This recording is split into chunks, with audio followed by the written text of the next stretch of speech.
યાત્રાધામ દ્વારકામાં રાજાધિરાજ ભગવાન દ્વારકાધીશના દર્શન માટે લાખોની સંખ્યામાં ભક્તો દેશ વિદેશથી આવતા હોય છે.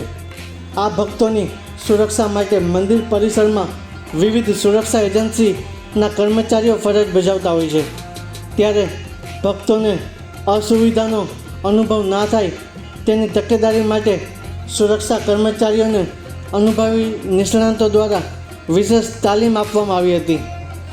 ભક્તોને દર્શન માટે અગવડતા ન થાય, ચોરી કે કોઈ બનાવ ન બને તે માટે કાળજી રાખવા તથા દૂરથી આવેલા ભક્તોની લાગણી ના દુભાય અને ગેરવર્તન ના થાય તેમજ ભક્તો શાંતિપૂર્વક રીતે દર્શન કરી શકે તે માટે ફરજ બજાવવા માટે સુરક્ષા કર્મચારીઓને વિશેષ તાલીમ આપવામાં આવી હતી.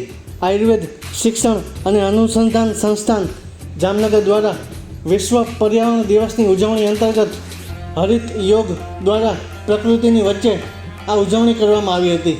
જેમાં યોગાસન, એક પેડ મા કે નામ તેમજ પર્યાવરણ દિવસની ઉજવણીને અનુમોદન આપવા ઔષધીય વૃક્ષોનું વાવેતર કરવામાં આવ્યું હતું. જીટીયુ દ્વારા ગત તારીખ 29ના રોજ ઇમ્પ્લાઇડ મેથેમેટિક્સનું પેપર લેવાયું હતું. જેમાં ભૂલો હોવા અંગે પેપર પૂર્ણ થયા બાદ સુધારા જાહેર કરાયા હોય જામનગર અખિલ ભારતીય વિદ્યાર્થી પરિષદ દ્વારા જામનગર પોલિટેકનિક કોલેજ ખાતે આવેદનપત્ર પાઠવવામાં આવ્યું હતું અને આ અંગે કાર્યવાહી કરવાની માંગણી કરવામાં આવી હતી.